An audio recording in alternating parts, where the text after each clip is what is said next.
प्रिय विद्यार्थियों, मैं तेजकरण चौहान, सह आचार्य इतिहास। आज हम विश्व इतिहास के एक अत्यंत महत्वपूर्ण विषय औद्योगिक क्रांति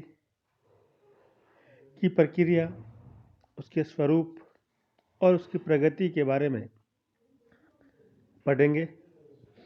इससे पिछले व्याख्यानों में हमने औद्योगिक क्रांति के इंग्लैंड में होने और औद्योगिक क्रांति के लिए उत्तरदायी कारणों के बारे में चर्चा की थी।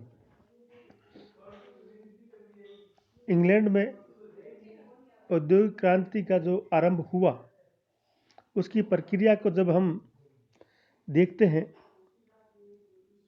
तो उसके स्वरूप के बारे में जो चित्र हमारे सामने उपस्थित होता है, उसमें सबसे पहले जो क्रांति की शुरुआत हुई वह वस्त्र उद्योग के क्षेत्र में देखने को मिलती है। इंग्लैंड के सूती वस्त्र उद्योग में पहली बार मशीनों का प्रयोग किया गया और यह एक प्रकार का शुरुआती कदम था। इससे पहले धागे की कताई और कपड़ों की बुनाई का कार्य हाथों से होता था। कताई और बुनाई का कार्य होता था। उत्पादन की घरेलू व्यवस्था बहुत सीमित मांग की पूर्ति कर पाती थी और हाथों से सारा कार्य किए जाने के कारण उत्पादन की प्रक्रिया में बहुत समय भी लगता था। इंग्लैंड में औद्योगिक क्रांति से पूर्व यही व्यवस्था प्रचलित थी, जिसमें घर के सभी सदस्य उत्पादन की प्रक्रिया में भाग लेते थे। 18वीं शताब्दी के उत्तरार्ध में इंग्लैंड में वस्त्र निर्माण के क्षेत्र में कुछ ऐसी मशीनों का आविष्कार हुआ जिसके प्रयोगों ने उत्पादन के साधनों में मशीनी युग की शुरुआत कर दी, जिससे उत्पादन तेज गति से, अधिक मात्रा में और अधिक कुशलतापूर्वक होने लगा। सबसे पहले लंकाशायर के एक जुलाहे जॉन के ने 1733 में एक फ्लाई शटल का आविष्कार किया। इस फ्लाई शटल या उड़ने वाली ढरकी से बुनाई के कार्य में बाना विधिवत तरीके से तानों के बीच एक हाथ से आगे पीछे किया जा सकता था। पहले इस कार्य के लिए जुलाहे अपने दोनों हाथों का प्रयोग करते थे। यद्यपि जॉन के का यह आविष्कार अधिक लोकप्रिय नहीं हो सका क्योंकि नाराज जुलाहों के एक समूह ने उनके घर पर आक्रमण करके उनकी मशीनों को तोड़ दिया। लेकिन 1764 में ब्लैकबर्न लंकाशायर के एक और जुलाहे जेम्स हैरग्रीव्स ने एक महत्वपूर्ण मशीन स्पिनिंग जेनी का आविष्कार किया। इस मशीन में एक लकड़ी के फ्रेम पर लगी 8 तकलियों पर एक पहिए की सहायता से 8 धागे एक साथ चलाए जा सकते थे। यह एक अत्यंत साधारण मशीन थी जिसे एक बच्चा भी चला सकता था। बाद में स्पिनिंग जेनी को और अधिक विकसित किया गया और 100 धागों को आसानी से एक साथ चलाया जा सकता था। हैरग्रीव्स के भयभीत मित्र जुलाहों ने बेरोजगारी के भय से उनकी इस मशीन का बहिष्कार किया और मजबूरन हैरग्रीव्स को अपना घर छोड़कर नॉटिंघम जाना पड़ा। इसके कुछ समय बाद लंकाशायर के ही एक उत्साही युवक रिचर्ड आर्कराइट ने एक नई स्पिनिंग मशीन का आविष्कार किया, जिसे उसने वाटर फ्रेम का नाम दिया। यह मशीन हाथ और पांव से नहीं बल्कि जल शक्ति से संचालित होती थी। यह इस प्रकार से एक पूर्ण मशीन थी। इस मशीन से स्पिनिंग जेनी की तुलना में अधिक मजबूत धागे बनाए जा सकते थे। इस मशीन में लगे घूमने वाले रोलर्स मजबूत धागों का निर्माण करते थे। आर्कराइट की बनाई गई यह मशीन अत्यंत भारी और जटिल थी, जिसे एक विशेष भवन में रखना पड़ता था, जहां श्रमिकों को इकट्ठा होकर कार्य करना पड़ता था। इस प्रकार से आर्कराइट ने कारखाना व्यवस्था को जन्म दिया। आर्कराइट को भी प्रारंभ में बहुत विरोध सहना पड़ा, लेकिन धीरे धीरे अपनी मशीन के प्रयोग से उसने भारी धन संपदा कमाई। इसी के साथ 1799 में लंकाशायर के ही एक और जुलाहे सैमुअल क्रॉम्पटन ने अथक प्रयास के बाद एक हरग्रीव्स की स्पिनिंग जेनी और आर्कराइट के वाटर फ्रेम दोनों की विशेषताओं को शामिल करते हुए एक म्यूल का निर्माण किया। इस मशीन की विशेषता थी कि बहुत ही श्रेष्ठ और महीन धागा, जो कि मलमल के निर्माण के लिए प्रयुक्त किया जा सकता था, तैयार करने में समर्थ थी। इसकी गति भी पहले की मशीनों की अपेक्षा बहुत अधिक थी। 2 दशक के अंतराल में ही इस मशीन को इस प्रकार विकसित किया गया कि यह श्रेष्ठतम धागे के 400 तार एक साथ तैयार कर सकती थी। इन सब मशीनों का आविष्कार ने सूत काटकर धागा बनाने की प्रक्रिया को सरल और श्रेष्ठ और त्वरित बना दिया, लेकिन बुनाई की प्रक्रिया में जॉन के की फ्लाइंग शटल के बाद कोई महत्वपूर्ण आविष्कार अभी तक नहीं हुआ था। इस कमी को कैंट के एक पादरी कार्टराइट ने 1785 में पावरलूम और शक्तिशाली करघे के आविष्कार द्वारा पूरा किया। यह शक्तिशालित करघा बड़ी चौड़ाई का कपड़ा आसानी से बुन सकता था और कई आदमियों का काम कर लेता था। कताई और बुनाई की प्रक्रिया मशीन केंद्रित होने से रुई की आवश्यकता बढ़ी, लेकिन कपास से बिनोला अलग करने की प्रक्रिया अभी भी हाथों से ही की जाती थी। अमेरिका में यह कार्य निग्रो दासों से करवाया जाता था, जिसमें बहुत समय लगता था। अतः ऐसी मशीन की आवश्यकता पड़ने लगी जो कपास की ओटाई का काम कर सके। इस आवश्यकता को अमेरिकन एल विटनी ने 1793 में कॉटन जीन नामक कपास ओटने की मशीन का आविष्कार कर पूरा किया। इन आविष्कारों के परिणाम स्वरूप इंग्लैंड के वस्त्र उद्योग में क्रांतिकारी परिवर्तन हुआ। इंग्लैंड के डर्बीशायर और लंकाशायर की कपड़ा मिलों में रुई की आपूर्ति का कार्य अमेरिका के दक्षिणी राज्यों से होता था। ब्रिटेन में रुई की आयात की मात्रा 15 लाख पाउंड थी, जो 1815 में बढ़कर 10 करोड़ पाउंड हो गई। उस समय इंग्लैंड में विश्व का 63% सूती वस्त्र का निर्माण हो रहा था। 19वीं शताब्दी में वस्त्र निर्माण के लिए कई मशीनों का आविष्कार क्रम जारी रहा। रिचर्ड रॉबर्ट ने 1825 में एक स्वचालित बुनाई मशीन का आविष्कार किया और एलियस होवे ने 1846 में पहली सिलाई मशीन का आविष्कार किया। इसके साथ साथ दूसरा प्रयोग वाष्प शक्ति का हुआ। वाष्प शक्ति की पहचान एवं उसके प्रयोग ने औद्योगिक क्रियाकलापों को क्रांतिकारी गति प्रदान की। कार्टराइट द्वारा आविष्कृत शक्तिशालित करघे को प्रारंभ में गायों द्वारा चलाया जाता था, बाद में इसको घोड़ों द्वारा चलाया गया, लेकिन यह भी संतोषप्रद नहीं था। वायु शक्ति और जल शक्ति के प्रयोग से इनको स्थापित करने का प्रयास किया गया। वाष्प शक्ति की पहचान काफ़ी पहले की जा चुकी थी और औद्योगिक प्रयोजनों के लिए एक वाष्प इंजन का आविष्कार पहली बार थॉमस न्यूकोमेन ने 1704 में किया। इस वाष्प इंजन का प्रयोग ब्रिटिश कोयले की खानों से पानी निकालने के लिए किया जाता था। यद्यपि यह भारी और बोझिल यंत्र था, जिससे शक्ति का उत्पादन कम होता था और ईंधन का अपव्यय अधिक होता था।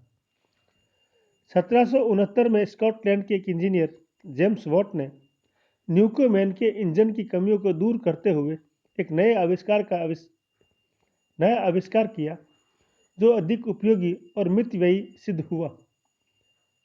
प्रारंभिक कठिनाइयों के बाद जेम्स वॉट ने मैथ्यू बोल्टन नामक एक उद्योगपति के साथ साझेदारी में इंजन बनाने का कारखाना स्थापित किया। 1800 ईस्वी तक जेम्स वॉट की फर्म इंग्लैंड की मिलों और खानों में प्रयोग के लिए 289 इंजनों का विक्रय कर चुकी थी। इसी प्रकार नई मशीनों के निर्माण के लिए लोहे की मांग बढ़ी और लोहे को प्राप्त करने का तरीका अभी तक परंपरागत तरीके से कच्चे लोहे या लौह अयस्क को लकड़ी के कोयलों की गर्मी से पिघलाकर प्राप्त किया जाता था। इसमें बड़ी संख्या में लकड़ी की जरूरत पड़ती थी और इस चक्कर में ब्रिटेन के जंगल नष्ट हो रहे थे। 1709 में अब्राहम डर्बी ने लोहे को पिघलाने के लिए लकड़ी के कोयले के स्थान पर पत्थर के कोयले से बने कोक की उपयोगिता की ओर ध्यान आकृष्ट किया।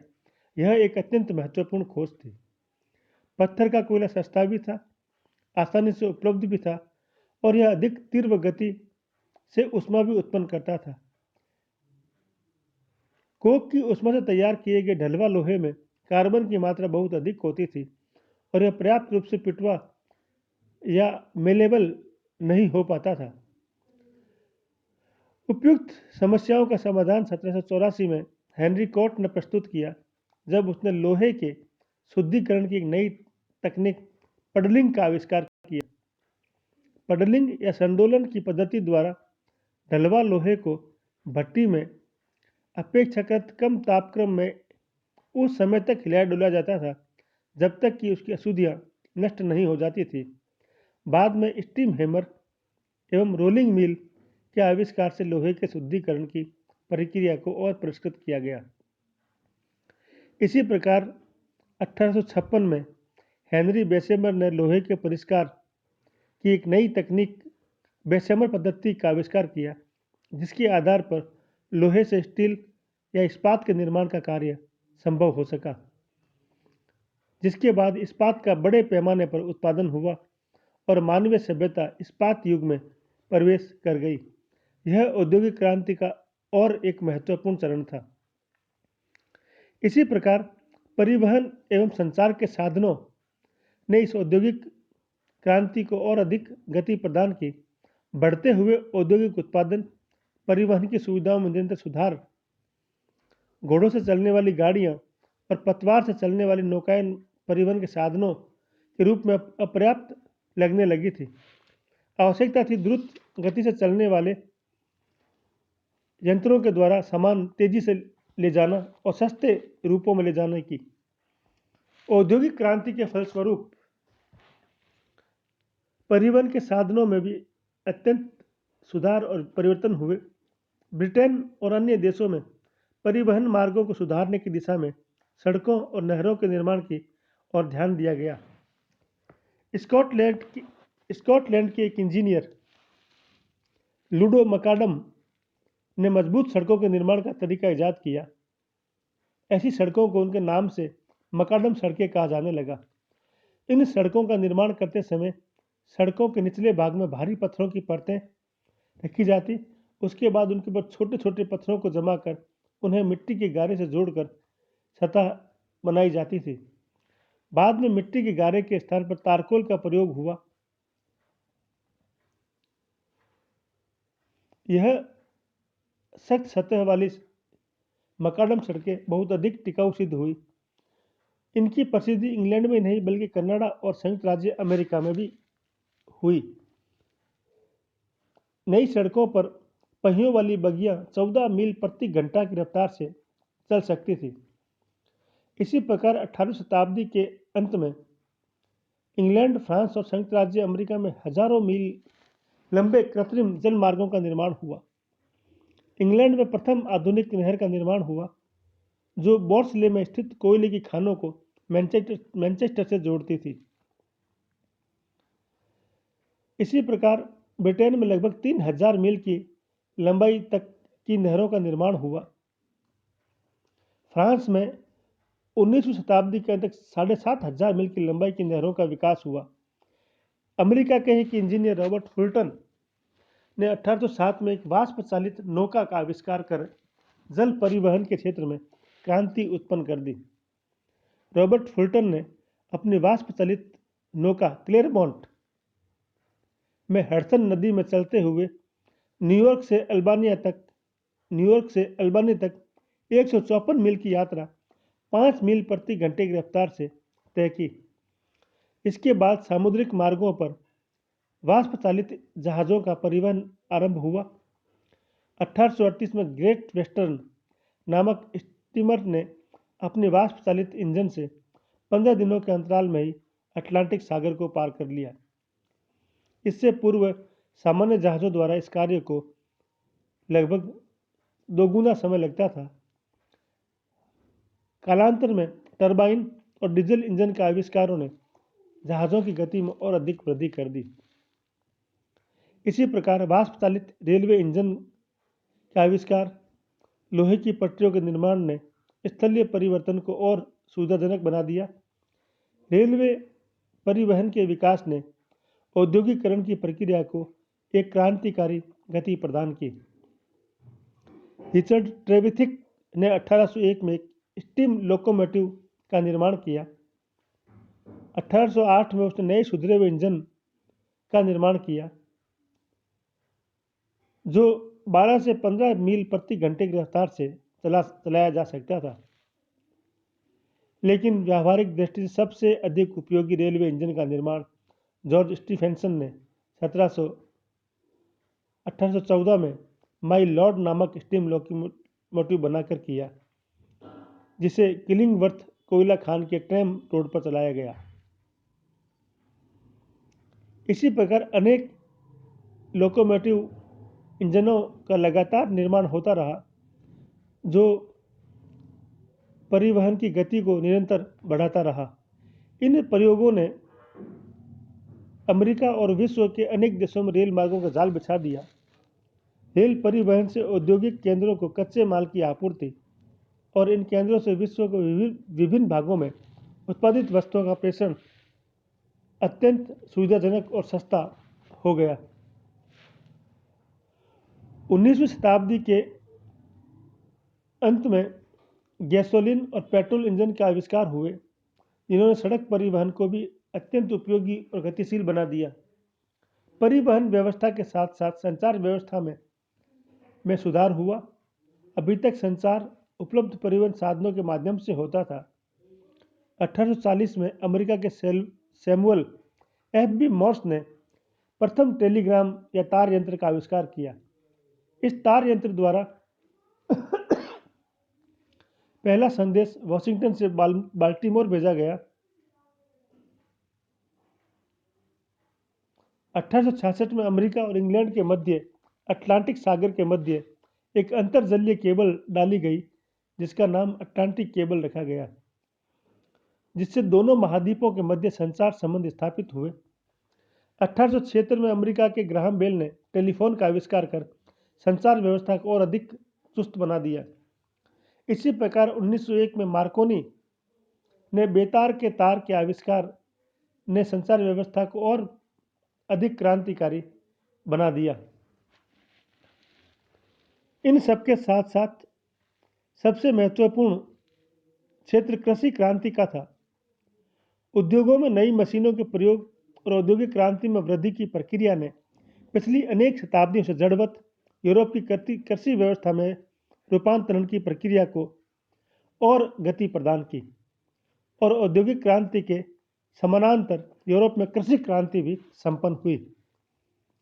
इस कृषि क्रांति को औद्योगिक क्रांति के एक घटक के रूप में ही देखा जाता है। यद्यपि इंग्लैंड में औद्योगिक क्रांति से पूर्व 18वीं शताब्दी के प्रथम उत्तरार्ध में कृषि विकास की प्रक्रिया का आरंभ हो चुका था, लेकिन औद्योगिक क्रांति शुरू होने के बाद कृषि का बृहत्तर रूपांतरण संभव हुआ। 17वीं शताब्दी तक कृषि अधिकांश लोगों का मुख्य व्यवसाय थी, लेकिन कृषि पद्धति और कृषि संबंधी उपकरणों में विगत अनेक शताब्दियों से कोई महत्वपूर्ण परिवर्तन नहीं हुआ था। उनका प्रमुख कारण घरेलू खपत से अधिक कृषि उत्पादों की सामान्यतः मांग नहीं थी। अधिक मांग न होने की वजह से उत्पादन की आवश्यकताएं भी नहीं थी।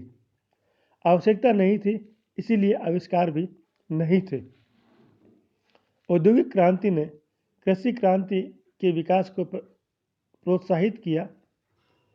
औद्योगिक उत्पादन बढ़ने पर उद्योगों के लिए कच्चा माल जैसे कपास इत्यादि की आवश्यकता हुई और श्रमिकों की संख्या और जीवन स्तर में वृद्धि के कारण खाद्यान्न एवं अन्य कृषि उत्पादों की मांग बढ़ी। इस बढ़ी हुई मांग को पूरा करने के लिए कृषि उत्पादन में वृद्धि की आवश्यकता को महसूस किया गया। कृषि उत्पादन की वृद्धि से समृद्ध कृषक और पूंजीपतियों को लाभ और मुनाफा कमाने की संभावनाएं दिखाई देने लगी। लेकिन कृषि उत्पादन में वृद्धि कैसे हो, यह तभी संभव था जब वैज्ञानिक तरीकों से भूमि की उर्वरता में वृद्धि हो और नवीन यंत्रों और उपकरणों के प्रयोग से कृषि कार्य को सरल बनाया जाए। कृषि क्रांति का आरंभ औद्योगिक क्रांति की तरह इंग्लैंड में ही हुआ। इंग्लैंड में कृषि विकास की गतिविधियां 18वीं शताब्दी के आरंभ में शुरू हो चुकी थी। कृषि के विकास की प्रक्रिया वस्तुतः उन प्रयोगशील आविष्कारों की उपज थी जो बढ़ी हुई जनसंख्या के लिए अधिक खाद्य उत्पादन करने की समस्या का समाधान ढूंढ रहे थे। ऐसा ही एक आरंभिक आविष्कार जैथरो टल का था, जो बीजों को छितरा कर डालने की बजाय उन्हें एक सीधी रेखा में बोने के सिद्धांत पर काम कर रहे थे, जिसका परिणाम अधिकांश बीज अंकुरित होने के रूप में सामने आया। इस कार्य के लिए उन्होंने सीड ड्रिल नामक एक मशीन का आविष्कार किया, जो बीजों को एक रेखात्मक आधार पर बुवाई करता था। जैथरो टल ने घोड़े से खींचे जाने वाले एक कल्टीवेटर का आविष्कार किया, जिससे मिट्टी को शीघ्रता से भुरभुरी बनाया जा सकता था। इसी प्रकार एक अंग्रेज भूस्वामी लॉर्ड टाउनसेंड ने कृषि कर्म को सुधारने की पद्धति पर कार्य किया। उन्होंने फसल उत्पादन के क्षेत्र में एक विशेष क्रम से या रोटेशन ऑफ क्रॉप्स क्रमावर्तन पद्धति से उगाने की बात को किसानों के सामने रखा, जिससे भूमि की उर्वरता को बनाए रखा जा सकता था। टाउनसेंड ने अपने फार्म हाउस में इस पद्धति का सफल प्रयोग कर 4 फसलों का एक क्रमावर्तन चक्र निर्धारित किया: गेहूं, शलजम, जौ और वन मेथी। इस प्रकार उसने अपने फार्म से प्रति एकड़ उपज को दुगुना करने में सफलता प्राप्त की।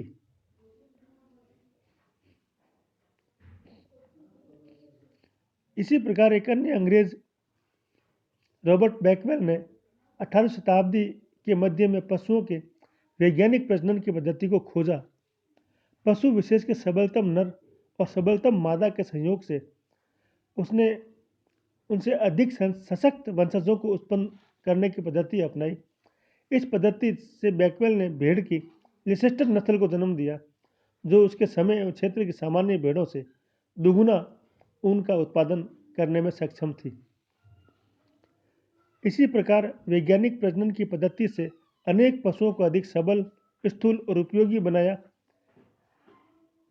कृषि की नवीन पद्धतियों को आगे बढ़ाने और किसानों में उन्हें लोकप्रिय बनाने के लिए व्यापक प्रचार का कार्य इंग्लैंड के एक भूस्वामी आर्थर यंग ने किया, जो उस समय यूरोप में प्रचलित कृषि पद्धतियों का अध्ययन करने के लिए अनेक देशों का भ्रमण करके अपने विचारों और लेखों को पुस्तकों में व्यक्त किया।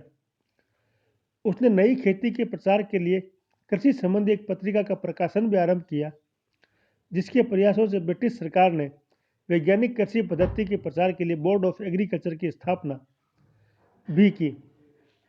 इंग्लैंड की भूमि आंशिक रूप से बड़े भूस्वामियों के पास थी और आंशिक रूप से छोटे किसानों के पास, जिन्हें योमन कहा जाता था।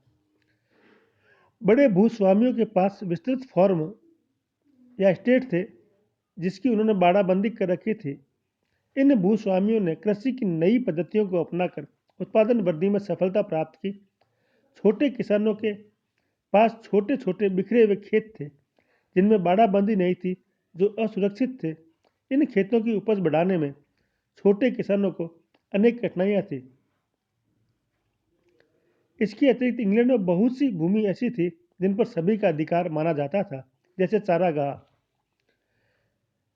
इन भू क्षेत्रों की उत्पादकता बढ़ाने के लिए इंग्लैंड की संसद ने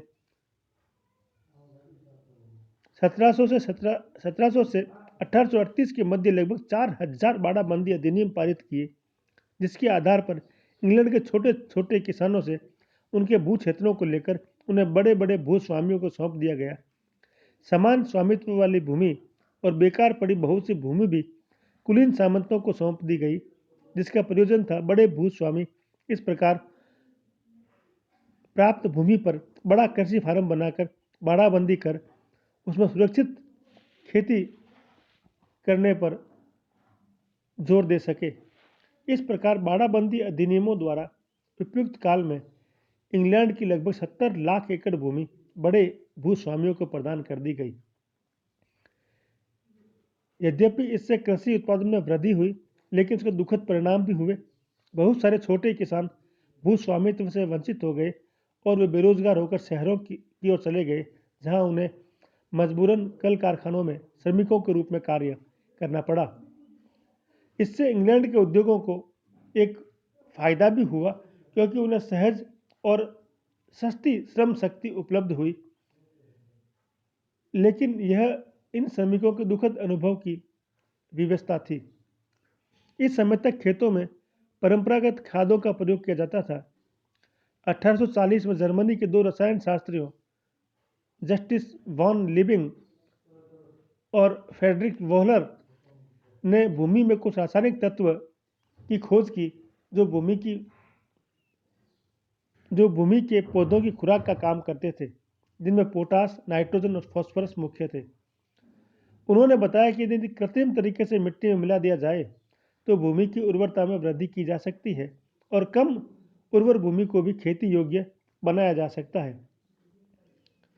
इसी प्रकार कृषि कार्यों को नवीन मशीनों और उपकरणों के प्रयोग से अधिक सुविधाजनक बनाया गया।